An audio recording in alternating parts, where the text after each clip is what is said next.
नमस्कार, आप देख रहे हैं मध्य प्रदेश दूरदर्शन। मैं हूं आपके साथ सुनील विश्वकर्मा और आप सभी का स्वागत है हमारी इस खास पेशकश में जिसका नाम है कृषि दर्शन। कृषि दर्शन किसान भाइयों एक ऐसा कार्यक्रम जिसके माध्यम से खेती किसानी से जुड़ी हुई तमाम जानकारियां हम आप तक साझा करते हैं। और आज हम बात करने वाले हैं खेती खलिहान के अलावा उन्नत बकरी पालन की। जी हाँ, उन्नत बकरी पालन एक ऐसा विषय है जिसका सीधा सरोकार किसान भाइयों से होता है। छोटे हो या निम्न स्तर के किसान भाइयों, सीधा सरोकार किसान भाइयों का इस विषय से रहता है। और आपको ये भी बता दें कि रोज़गार बढ़ाने की दिशा में जो विषय है, आने वाले वक्त में इसकी तमाम संभावनाएं तलाशी जा रही हैं। और इसी पर आज हम चर्चा करने वाले हैं। हमारे साथ डॉक्टर अंशुमान गुप्ता जुड़ चुके हैं, कृषि विज्ञान केंद्र से विशेषज्ञ हैं और तमाम जानकारियाँ ये हमारे साथ साझा करेंगे।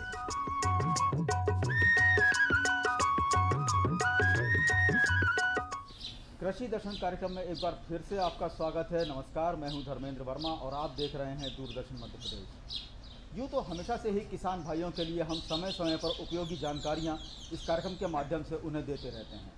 इसी में आज हम मौजूद हैं यहाँ पर बकरी पालन इकाई नखतारा जिला रायसेन में, जहाँ पर हमारे साथ में मौजूद हैं डॉक्टर अंशुमान गुप्ता। आइए हम उनसे चर्चा करते हैं और जानते हैं कि बकरी पालन के लिए आखिर क्या खास जानकारियाँ हैं जो हमारे किसान भाइयों को अपनानी चाहिए। तो आइए हम चर्चा करते हैं अंशुमान जी से। अंशुमान जी, कार्यक्रम में आपका बहुत बहुत स्वागत है। नमस्कार जी। सबसे पहले ये बताइए कि जो किसान भाई हमारे जो बकरी पालते हैं, हाँ। तो आखिर उनका रखरखाव किस तरह करना चाहिए जिससे कि बकरियों का स्वास्थ्य भी बेहतर रहे, और क्या उन लोगों को ऐसी सुविधाएं अपनानी चाहिए जिससे कि वो बकरी की भलीभांति देखभाल कर सकें और उनका पालन कर सकें।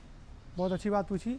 फील्ड लेवल पे जैसे हम बात करते हैं, कृषकों के स्तर पे या किसानों के स्तर पे जो पशुपालन किया जाता है वो एक फार्म से थोड़ा भिन्न होता है। जैसे हम आप पीछे देख रहे हैं, ये कृषि विज्ञान केंद्र पे स्थित हमारा बकरी पालन इकाई है, जिसमें हमने सिरोही नस्ल की बकरियां किसान भाइयों पाल के रखी है। तो मैं सबसे पहले तो आपको बता दूं कि वो कौन कौन सी नस्लें हैं जो हमारे ज़िले के लिए और हमारे मध्य प्रदेश के लिए उपयुक्त हैं। सर्वप्रथम जो हम बात करते हैं तो सिरोही, बारबरी, बीटल और जमुनापरी, ये 4 अच्छी नस्लें हैं जो राजस्थान से बिलोंग करती हैं अधिकतर। और मध्य प्रदेश का क्लाइमेट या वातावरण जो है इनकी बढ़वार के लिए अच्छा है और हमारे यहाँ किसान भाई इन नस्लों को ला करके पाल सकते हैं। हमारा तो ये ब्रीडिंग फार्म है। किसान भाई 2 तरह की चीज़ होती है। एक होता है हमने एक व्यवसाय के लिए इसको पाला है, दूसरा होता है कि हम कोई ब्रीडिंग फार्म बना करके ब्रीडिंग फार्म के माध्यम से हम लोगों को अच्छी नस्ल का उपलब्धता करा सकें। हमारे केंद्र का उद्देश्य यही है कि भविष्य में हम अच्छी जो नस्ल हमारे से बच्चे पैदा होंगे उनको हम दूसरे किसानों को नस्ल सुधार के माध्यम से देंगे, ताकि वो या तो अपनी लोकल नस्ल का सुधार करें या फिर इसी को पाल के इसी को बढ़ा सकें। तो ये है। दूसरा आपने जो पूछा था कि क्या क्या देखभाल करना चाहिए, तो सबसे सर्वप्रथम चीज़ आती है कि नस्ल का चुनाव। तो नस्ल का चुनाव इन 4 में से जमुनापरी, बारबरी, बीटल या सिरोही, इनमें से किसी भी एक अच्छी नस्ल का अपन चुनाव करें। एक अच्छे से केंद्र से हमको इसको परचेज़ करना है, यानी ख़रीदना है, जो एक मतलब रजिस्टर्ड जिस तरीके का हो, जहाँ पे सारे मापदंड पूर्ण किए जाते हों, जिसमें प्योरिटी जो है हमारी बकरी की जीन्स की प्योरिटी जो है वो रखी जाए। उसके बाद लाने के पश्चात यहाँ पे हमें उसको एक अच्छा वातावरण यानी कि एक अच्छा घर देना पड़ता है। किसान भाइयों, बकरी के रखने के लिए हमको करीब 2.5 बाय 5 या 3 बाय 6 18 स्क्वायर फीट के आसपास की जगह एक बकरी के खड़े रहने के लिए हमें रखना चाहिए। अब हमें जैसे जितनी बकरियां पालना है उसमें 18 स्क्वायर फीट हम बढ़ाते चलें, है ना। और मोटा मोटी हमें दाना रखने के लिए हमें जो है मेंजर है, जिसमें आप देख रहे हैं पीछे मेंजर भी है। तो खाना रखने की जो खंती है, पानी रखने की जो बाल्टियाँ हैं या बर्तन हैं, उनको रखने की भी जगह चाहिए। जब हम घुसते हैं अंदर तो हमें चलने की जगह चाहिए। तो उस मान से 25 स्क्वायर फीट जगह एक बकरी के लिए हम मानते हैं। नीचे की फ्लोरिंग जो है हमें कोई बहुत अच्छी चिकनी नहीं करानी, सीमेंट की कराएं, फ्लोरिंग कराएं, RCC का फ्लोरिंग कराएं, जो थोड़ा सा हल्का सा उबड़ खाबड़ जैसा हो, जिस पे कभी भूसा भी गिर जाए, पानी भी गिर जाए, साफ़ सफाई में हमको आसानी रहे। इसी प्रकार की कोई, इसमें सबसे बड़ी समस्या क्या आती है, मक्खियों की। साफ़ सफाई अगर नहीं होंगी तो मक्खियाँ पनपेंगी तो नाना प्रकार की बीमारी भी होंगी और पशु जो है वो खाने से दाने से वो अपने आप को दूर कर लेता है, यानी परेशान होता है, तो उसकी चराई कम हो जाती है। तो आपने जो पूछा उसमें एक चीज़ और थी कि 3 तरीके की साहब इसमें फीडिंग होती है। एक होती है जंगल की फीडिंग, एक होती है सेमी स्टॉल फीडिंग यानी आधा चराई आधी स्टॉल फीडिंग, और एक होती है प्योर स्टॉल फीडिंग यानी कि पूर्णतः हमें बंद कमरे में ही उनको खिलाना है, जैसे मुर्गियों को खिलाया जाता है। स्टॉल फीडिंग की जाती है, पूरी मुर्गियों को ब्रॉयलर या लेयर जो भी रहती है अपन उनको बंद कमरे में ही दाना देके खिलाते हैं। उसी प्रकार हम जो भी चारा रहता है, हरा जो चारा रहता है या हमारा जो दाना रहता है, भूसा रहता है, वो हम उनको यहीं पे लाके खिलाते हैं, इनको हम चरने के लिए बाहर नहीं छोड़ते। जी बिल्कुल, आपने चारे की बात की है तो ये जो आपने अलग अलग इनकी जो नस्लें बताई हैं, कुछ विशेष प्रकार का चारा होता है इनके लिए, किस तरह का खान पान इनको दिया जाना चाहिए ताकि किसान भाई भी हमारे इस बात को जान सकें, समझ सकें कि किस तरह का चारा वो अपनी बकरियों को डालें, क्योंकि नस्लें आपने अलग अलग बताई, कुछ विशेष इसमें अलग होता है? नहीं, देखो इसमें क्या है कि बकरियाँ तो सभी कॉमन है, जो देसी बकरियाँ हैं, चाहे हमारी ये अच्छी नस्ल की बकरियाँ हैं। अच्छी नस्ल की बात यही रहती है कि इसका उत्पादन, इसकी बढ़वार, इसका रेट हमें जो है लोकल की तुलना में अच्छा मिलता है। मार्केट रेट हमें जो मिलता है वो लोकल की तुलना में अपेक्षाकृत अच्छा मिलता है। अब जैसे आप हमारा एक बकरा बकरा देखें हमारा, ये अभी इस समय करीब 18 महीने के आसपास का है और 80 किलो के ऊपर का उसका लाइव वजन है।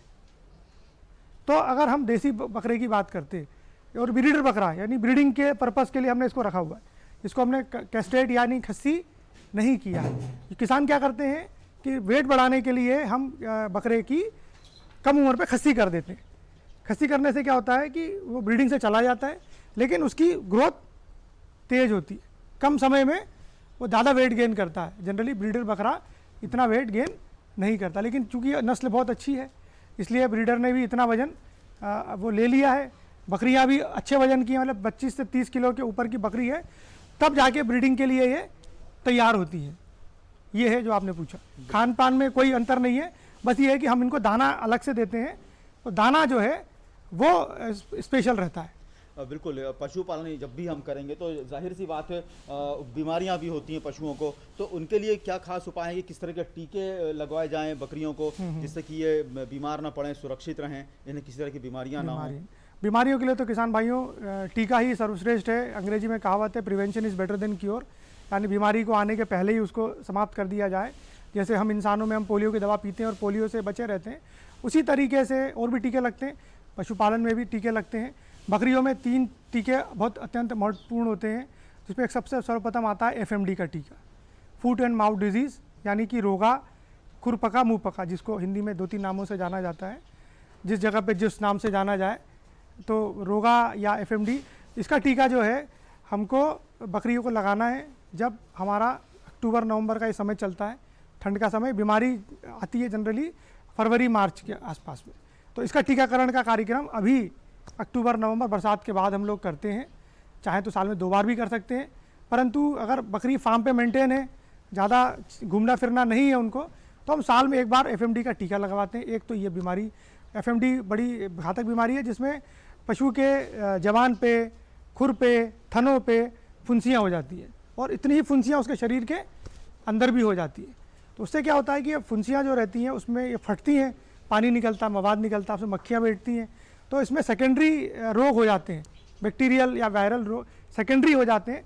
बकरी मरती नहीं है लेकिन उत्पादन से चली जाती है, जवान पे छाले आते हैं तो चारा चरती नहीं है, भूसा खाती नहीं है, तो कमज़ोर हो जाती है, तो हमारा एक तरीके से उत्पादन पे विपरीत असर पड़ता है। एक टीका और आता है, वो होता है ET यानी एंटेरोटॉक्सेमिया का। बकरियां जो है बहुत तरीके का चारा खाती हैं, हर तरह का जंगल में जितने प्रकार का उसको हरा चारा या वो मिलता है सब कुछ खाती है।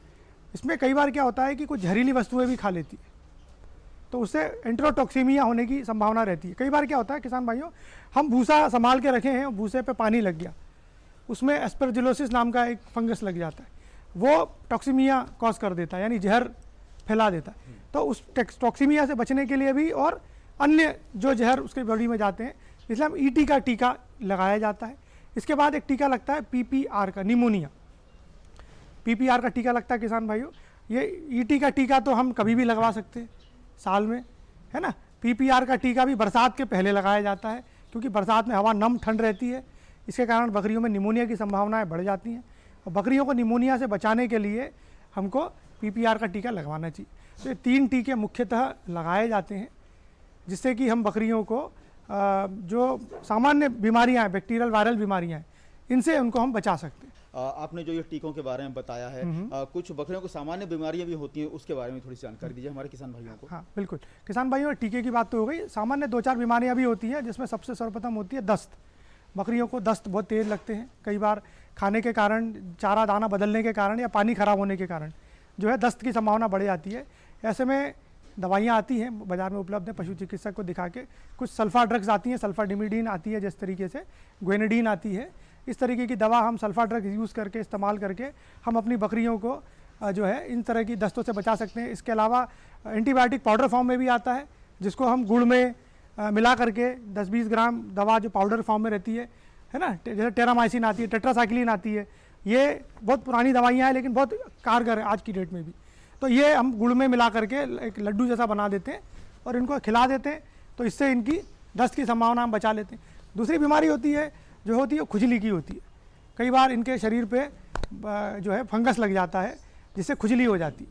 खुजली की कंडीशन में देसी दवा में एक ही चीज़ है किसान भाइयों की, नीम की पत्तियाँ तोड़ करके, हरी कोपले वाली जब स्थिति रहती है उसको अच्छे से उबाल लें, उबालने के बाद ठंडा करके छान लें, और वो जो ठंडा पानी है उसको चाहे तो अपन सामान्य पानी, जैसे 1 गिलास पानी में, सामान्य पानी में 1 गिलास ये नीम का पानी मिला के 2 गिलास बना लिया, उसमें अच्छा सा साफ़ कपड़ा डाल के इसकी सतह को हम दिन में 2-3 बार साफ़ करेंगे, तो हम इसकी शरीर के ऊपर जो भी खुजली वाली बीमारी है उससे हम बचा सकते हैं। इसके अलावा इनको बाह्य परजीवी और आंतरिक परजीवी एक और चीज़ होती है, जिसमें पेट में कृमियाँ जो हो जाती है, तो पेट की कृमि के लिए कृमिनाशक दवाइयाँ आती हैं, साल में 2 बार हमें इन्हें देनी रहती है।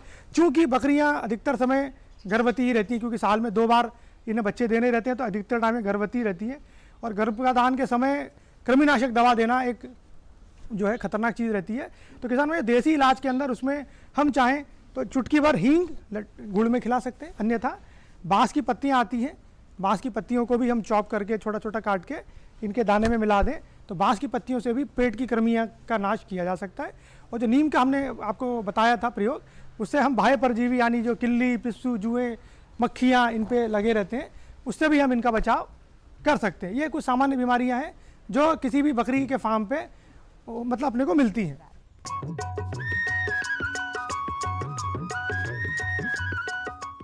अरे सुन तो। मुझे क्या सुनाना चाहते हो? जो सुनाओ मेरी सौतन को। किसको? अरे वही तुम्हारा मोबाइल फोन, जिससे सुबह शाम दिन रात चिपके रहते थे और कहते थे किसान कॉल सेंटर से बातें हो रही हैं। अच्छा ये बात है। हाँ क्यों, क्या हुआ? अब बात नहीं होती क्या? अब तो झट से बात हो जाती है। संबंधी समस्याओं का अपनी भाषा में तुरंत हल पाने के लिए पूरे भारत में किसी भी फोन से हेल्पलाइन नंबर पर संपर्क करें। किसानों का दोस्त किसान कॉल सेंटर।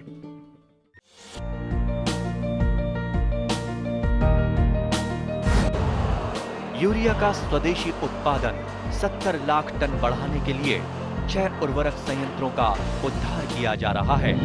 FCIL के गोरखपुर, सिंदरी, तलचर और रामागुंडम संयंत्र, HFCL की बरौनी इकाई और BVFCL की नामरू फोर्थ। सोने पर सुहागा ये है कि देश में अब बनेगा सिर्फ नीम लेपित यूरिया, क्योंकि इससे होगा किसानों का फायदा ही फायदा।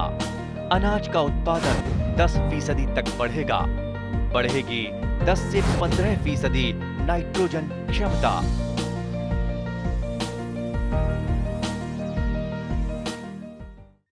कृषि दर्शन कार्यक्रम में एक बार फिर से आपका स्वागत है। नमस्कार, मैं हूं धर्मेंद्र वर्मा और आप देख रहे हैं दूरदर्शन मध्य प्रदेश। दोस्तों, बकरी पालन को लेकर हम चर्चा कर रहे थे और लगातार डॉक्टर अंशुमन गुप्ता हमारे साथ में बने हुए हैं, जो कि पशु चिकित्सक हैं। आइए हम उनसे बात करते हैं कि बकरियों को होने वाली परेशानियां और बीमारियां, आखिर उनसे निजात कैसे पाया जाए। आइए आज हम खास बात करते हैं। जी, अंशुमन जी, कार्यक्रम में नमस्कार। आपका स्वागत है। नमस्कार। हमें सबसे पहले ये बताइए कि जो बकरी पालन हमारे किसान भाई करते हैं, अधिकतर देखने में ये आता है कि बकरियां अंधी हो जाती हैं, उन्हें दिखाई नहीं पड़ता है, दीवारों में सिर मारती हैं, भेड़ जो होती हैं, भेड़ों में भी ये चीज़ देखने के लिए मिलती है। तो आखिर ऐसा क्यों होता है उनके साथ? बहुत अच्छा सवाल पूछा है। बहुत कम लोगों ने इस पे ध्यान दिया होगा। किसान भाई, आपने कई बार देखा होगा कि बकरियां जो है अपना सर जो है, या भेड़ होती है, अपना सर जो है वो दीवार पे मारती है, और बहुधा जब आप उसको चेक करेंगे तो वो कई बार जो है आँखों से उसको दिखना कम हो जाता है। बेसिक बीमारी क्या है, इसको कहते हैं गिड। एक बीमारी होती है बकरियों में और भेड़ों में जिसको गिड कहा जाता है, जिसके अंदर ये कृमियाँ जो पेट में होती हैं, ये कृमियाँ जो हैं वो उनके सर में चली जाती है, आँखों में आ जाती हैं। इसके कारण क्या होता है कि बकरियाँ का मानसिक संतुलन जो है वो बिगड़ जाता है। जैसे रेबीज़ में होता है, रेबीज़ जब कुत्तों में बीमारी होती है, जैसे कुत्ते को रेबीज़ हो गया या किसी और पशु को रेबीज़ हो जाता है तो वो पागल हो जाता है और वो काटना शुरू करता है, तो बस वो लक्षण है उसके। उसी प्रकार गिड बीमारी जो होती है उसका ये लक्षण है कि बकरियाँ जो हैं सर दीवार में देना शुरू करेंगे। ये सब प्रबंधन की कमी का कारण है। जैसे कि बकरी हमने बरसात के समय चरने भेजी, नाले वाले के आसपास जगह जब चरती हैं तो कई बकरियां या कई दूसरे जानवर आकर के वहाँ पे गोबर करते हैं, बाथरूम करते हैं, तो उससे क्या होता है कि उनके गोबर में जो अंडे रहते हैं, जो अंदर पेट की पटारों के जो अंडे होते हैं वो गोबर के माध्यम से बाहर आते हैं। यही बहता पानी या रुका हुआ पानी ये बकरियां या दूसरे जानवर पी लेते हैं, खा लेते हैं, घास खा लेते हैं। तो इससे कारण क्या होता है कि ये अंडे इनके शरीर में चले जाते हैं, सिस्ट जिसको बोलते हैं।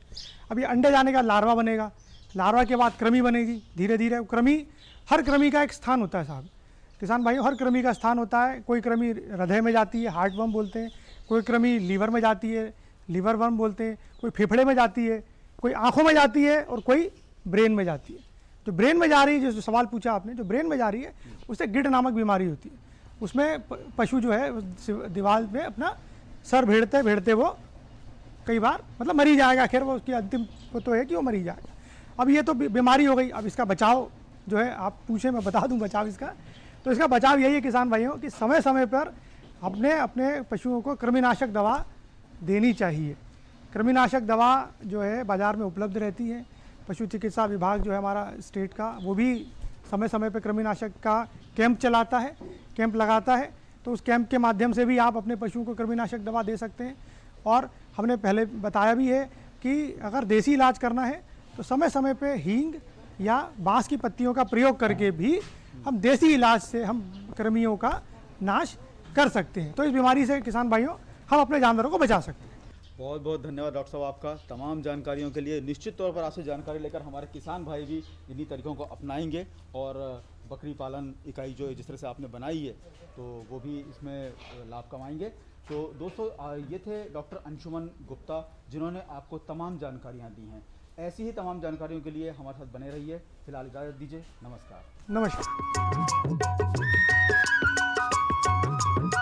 किसान भाइयों, उम्मीद जो की जा रही है तमाम जानकारियां अब तक साझा की गई हैं और इन जानकारियों के माध्यम से कम लागत में ज़्यादा से ज़्यादा मुनाफा आप लोग हासिल कर सकते हैं। इसी के साथ हमारी इस खास पेशकश में इतना ही। मुझे दीजिए इजाज़त और चलते चलते नज़र डालिए खेती से जुड़ी हुई कुछ खबरों पर।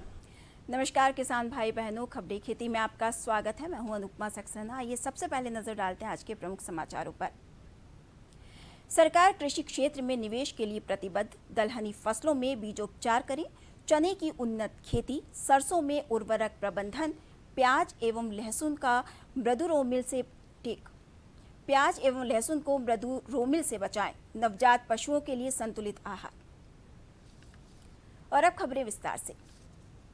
छोटे व सीमांत किसानों के हितों की सुरक्षा के उचित उपायों के साथ संविदा कृषि और 1 लाख करोड़ रुपए का एग्री इंफ्रा फंड किसानों की भलाई के लिए है। ऑनलाइन मार्केट प्लेस व स्मार्ट एग्रीकल्चर के एक महत्वपूर्ण सेवा प्रदाता के रूप में भारत एक डिजिटल एग्री स्टैक विकसित कर रहा है।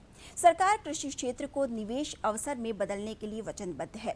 भारतीय उद्योग परिसंघ व भारत के विदेश मंत्रालय के सहयोग से इंडो कैनेडियन बिजनेस चैम्बर द्वारा आयोजित Bharat Canada agritech virtual seminar में श्री तोमर ने कहा कि भारत में विशेष रूप से वैश्विक महामारी संकट के बीते 6 महीनों के दौरान कृषि क्षेत्र में काफी प्रगतिशील सुधार किए गए हैं।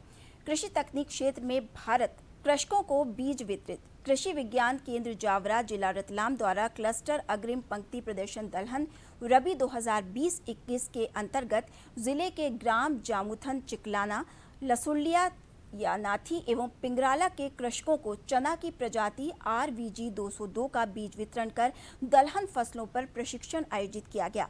क्लस्टर प्रदर्शन प्रभारी डॉक्टर रामधन घसवा, वैज्ञानिक कृषि प्रसार ने चना मित्र के 450 से अधिक स्टार्टअप हैं, जिसका अर्थ है कि दुनिया में हर 9वां स्टार्टअप भारतीय है। इस क्षेत्र के अनुरूप निवेश के कारण सार्वजनिक निजी भागीदारी बढ़ रही है। दलहनी फसलों में बीजोपचार करें। दलहनी फसलों को मृदा जनित रोगों से बचाने हेतु बुआई के पूर्व बीजों को उपचारित अवश्य करें। कवकनाशी तथा नत्रजन स्थिरीकरण के लिए राइजोबियम कल्चर तथा फास्फोरस उपलब्धता बढ़ाने हेतु फॉस्फेट घुलनशील जीवाणु PSB 10 ग्राम प्रति किलोग्राम बीज से उपचारित करना चाहिए। उखटा एवं जड़ गलन रोग से फसल के बचाव हेतु बीज उपचार अत्यंत आवश्यक है। 1.5 ग्राम थायरम प्रति किलो बीज अथवा 1.5 ग्राम बाविस्टीन प्रति किलो बीज की दर से उपचारित करना चाहिए। जिन क्षेत्रों में दीमक का प्रकोप अधिक होता है उन खेतों में 20 EC क्लोरीपाइरिथिफॉस को पानी में घोलकर प्रति 100 किलोग्राम बीज को उपचारित करके बोना लाभप्रद होता है। चने की उन्नत खेती। असिंचित क्षेत्रों में चने का बुआई का समय अक्टूबर के द्वितीय एवं तृतीय सप्ताह तक तथा सिंचित क्षेत्र में नवंबर के द्वितीय सप्ताह तक सबसे उत्तम होता है। देर से बोने की स्थिति में जल्दी पकने वाली किस्मों का चयन करें। धान की फसल कटने के बाद भी चने व मटर की खेती की जाती है। ऐसी स्थिति में बुआई दिसंबर के मध्य तक अवश्य कर लेनी चाहिए। मध्य प्रदेश हेतु चने की अनुशंसित किस्में JG 315, JG 322, JG 218, JG 74, JG 11, JG 130, JG 16, जाकी 9218, JG 63, JB 412, विजय, विशाल, विश्वास, PG 5, JG 226, JG 14, JG 6, JG 12, वैभव विहार, दिग्विजय है। काबुली चना की किस्में JG के 1, JG के 3, कांक 2, JG के 2, विराट फूले जी 0517, कृपा शुभ्रा उज्जवल हैं। चना छोटे दाने वाली प्रजातियों का बीज 70 से 75 किलो प्रति हेक्टेयर एवं बड़े आकार की काबुली प्रजातियों का बीज 100 से 120 किलो प्रति हेक्टेयर की दर से प्रयोग करना चाहिए। यदि बीज में अंकुरण क्षमता कम है तो बीज की मात्रा बढ़ा देनी चाहिए। चना बोने के पहले बीजोपचार अवश्य करें। सरसों में उर्वरक प्रबंधन। सरसों की खेती में असिंचित अवस्था में 40 किलो नत्रजन, 20 किलो फास्फोरस तथा 20 किलो पोटाश प्रति हेक्टेयर की पूरी मात्रा बुआई के समय सिंचित भूमि में डालें। सिंचित अवस्था में 80 किलो नत्रजन, 40 किलो फास्फोरस एवं 40 किलो पोटाश प्रति हेक्टेयर देना चाहिए। सिंचित अवस्था में सिफारिश की गई नत्रजन की आधी मात्रा तथा फास्फोरस और पोटाश की पूरी मात्रा बुआई के समय खेत में डालें। बची हुई आधी नत्रजन को प्रथम सिंचाई के वक्त बुआई के 30 से 40 दिनों बाद क्रॉप ड्रेसिंग से दोपहर के बाद करें। जब सरसों की खेती बाजरा सरसों फसल चक्र में हो तो नत्रजन तत्व की मात्रा 25% बढ़ाकर देनी चाहिए। जिन खेतों की मिट्टी या सिंचाई का पानी अथवा दोनों ही लवणीय क्षारीय हो तो किसान सिंगल सुपर फास्फेट को उर्वरक के रूप में प्रयोग करें। प्याज एवं लहसुन को मृदुरोमिल से बचाएं। मृदुरोमिल आसिता रोग प्याज एवं लहसुन का खतरनाक रोग है। यह रोग पेरोनोस्पोरा डिस्ट्रक्टर नामक फफूंद के कारण होता है। इसके लक्षण सुबह जब पत्तियों पर ओस हों तो आसानी से देखे जा सकते हैं।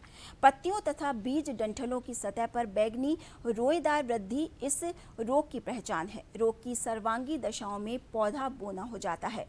रोगी पौधे से प्राप्त कंद आकार में छोटे होते हैं तथा इनकी भंडारण अवधि कम हो जाती है। इसकी रोकथाम के लिए हमेशा अच्छी प्रजाति के बीजों का इस्तेमाल करना चाहिए।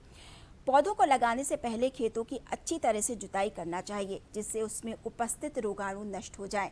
बीमारी का प्रकोप होने पर 0.25% मैनकोजेब अथवा कासू बी या 0.2% सल्फर युक्त कवकनाशी का घोल बनाकर 15 दिन के अंतराल पर 2 से 3 बार छिड़काव करना चाहिए। नवजात पशुओं के लिए संतुलित आहार। जन्म के बाद बच्चे को खीस पिलाना बहुत ज़रूरी है। जन्म के 30 मिनट बाद बच्चे को मां का दूध पीने में सहायता करनी चाहिए। यदि बच्चे को मां से अलग रखकर पालना है तो उसे मां के थन से दूध ना देकर अलग से तसले में खीस पिलाना चाहिए। बछड़ों के लिए पर्याप्त स्वच्छ जल का प्रबंध करना चाहिए। तीसरे महीने तक बछड़ों को चारा, घास इत्यादि खिलाना चाहिए, जिससे कि दूध कम किए जाने पर ये चारा घास खा सके। छठे महीने बाद बछड़ों को और 7वें महीने बाद बच्चियों को चारा उनके वजन के अनुसार खिलाना प्रारंभ कर देना चाहिए। साथ में 1.5 किलोग्राम दाना देना चाहिए। बढ़ते हुए वजन की आवश्यकता को पूरा करने के लिए बछड़ों को प्रति 30 ग्राम नमक और 30 ग्राम खनिज लवण खिलाना चाहिए। किसान भाई बहनों, खबरें खेती में फिलहाल इतना ही। इजाजत दीजिए, नमस्कार।